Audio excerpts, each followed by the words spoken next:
Finding Winnie, the true story of the world's most famous bear, by Lindsay Mattick, illustrated by Sophie Blackall, with Symphony No. 5 in C-sharp minor by Gustav Mahler. "Could you tell me a story?" asked Cole. "It's awfully late. It was long past dark and time to be asleep." "What kind of story?" "You know, a true story. One about a bear." We cuddled up close. "I'll do my best," I said. A very long time ago, about 100 years before you were born, there was a veterinarian who lived in Winnipeg. His name was Harry Colborne. "A vegetarian?" said Cole. "Bear doesn't like vegetables." "A veterinarian.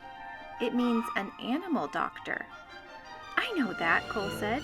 "That's what I'm going to maybe be when I'm big." If a horse had the hiccups or a cow had a cough, Harry knew how to make them feel just right. Harry's hands were never cold, even in Winnipeg, where winters are so frosty that icicles grow on the insides of your nose. That was just the kind of doctor he was.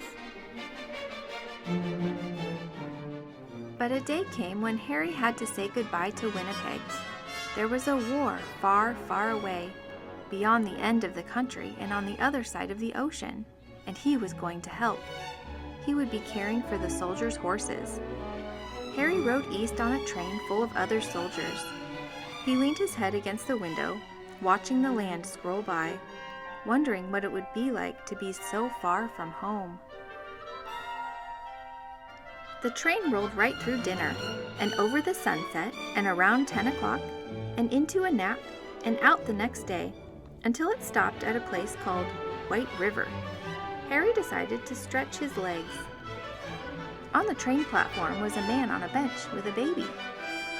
"A baby?" said Cole, annoyed. "A baby bear. A cub." Harry stopped. It's not every day that you see a bear cub at a train station.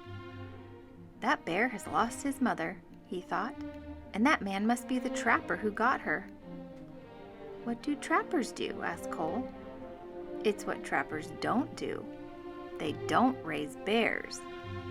"Raise them?" "You know," I said, "love them."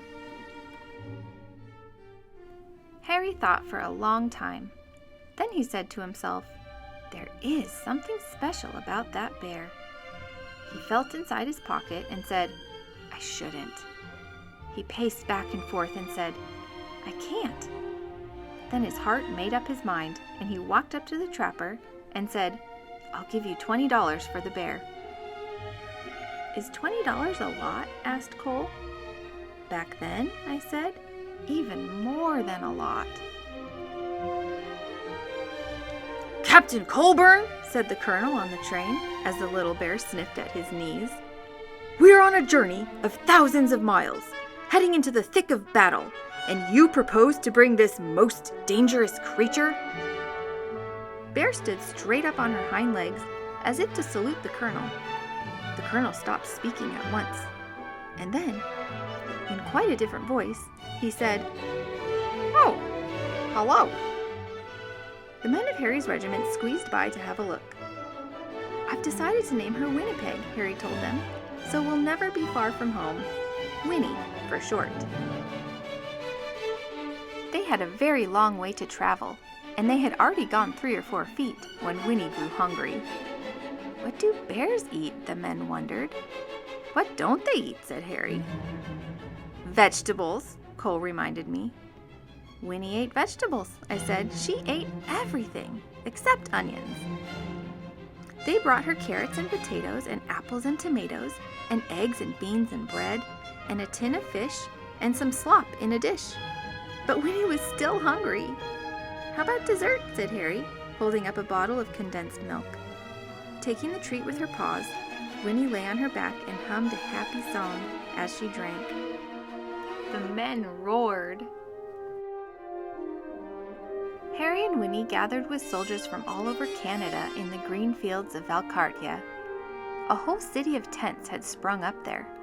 One was a hospital for horses, where Harry went to work. Winnie was in the army now. Harry taught her to stand up straight and hold her head high, and turn this way and that, just so. Soon she was assigned her own post. Even the colonel agreed that Winnie was a remarkable bear. She might have been the best navigator in the whole army. If you hid something, could she find it? She could! What if it was farther away, and farther still? Remarkable! He cried. In the evenings, both of them were too tired to move. When Harry thought about Winnie and the voyage across the ocean, his head said, "I shouldn't." His head said, "I can't." But his heart made up his mind. Nobody had tried to float so many people and animals across the Atlantic Ocean before. 30 ships sailed together, carrying about 36,000 men and about 7,500 horses, and about one bear named Winnie. When they finally arrived in England, the regiment went to training on the Salisbury Plain, where it rained and rained and rained. But Winnie didn't seem to mind. She was the mascot of the 2nd Canadian Infantry Brigade, and she attended her post with vigor. One day, Harry came running while she was doing her exercises in the tent. "You'll bring the whole place down," he said with a laugh. She had grown. It was winter when the order came. The time had come to fight. Winnie posed proudly with the men for pictures to send home to their families. Harry thought for a long time. His head argued one way and then the other, but his heart made up his mind. He went to Winnie and said in a serious way, "There's somewhere we need to go." Winnie brushed the mud off her nose and nuzzled in close. Harry drove all the way to the big city.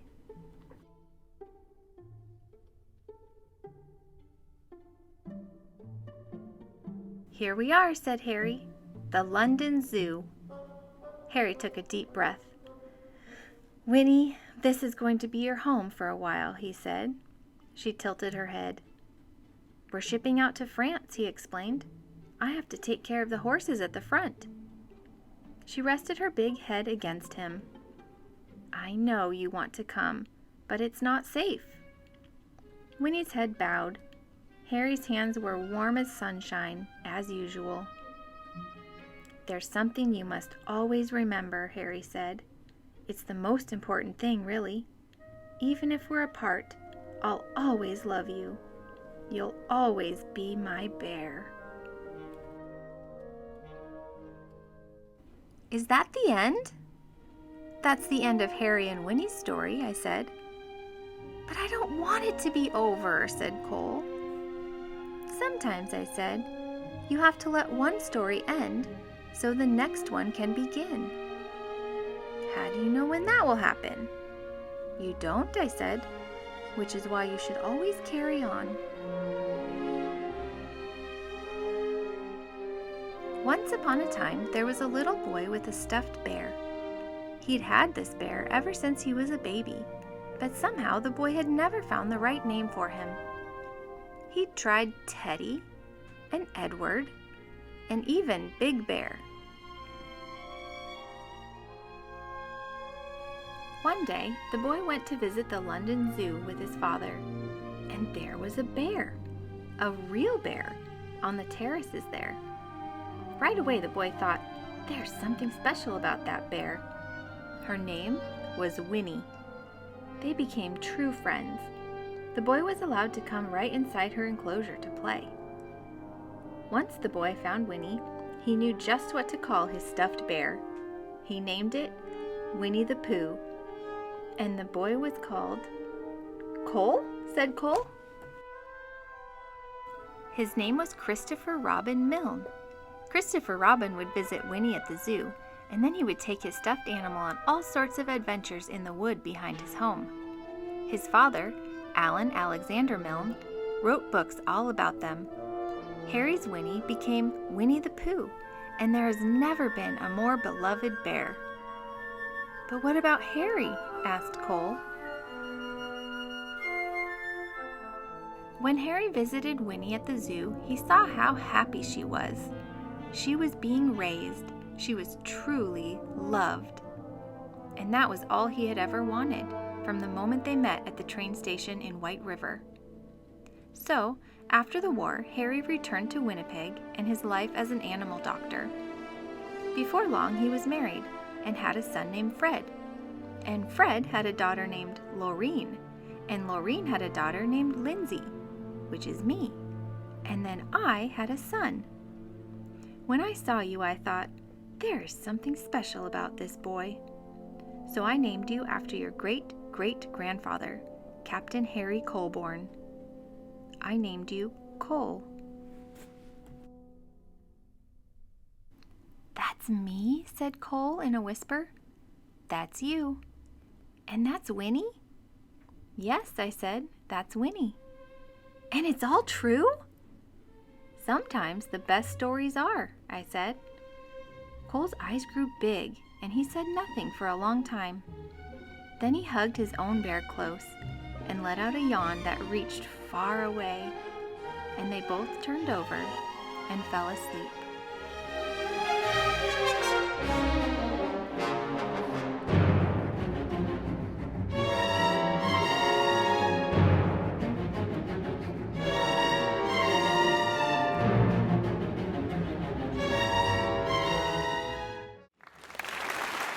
Bravo! Encore! Now it's your turn. Grab your crowns and color while you listen. Have a conversation about the music.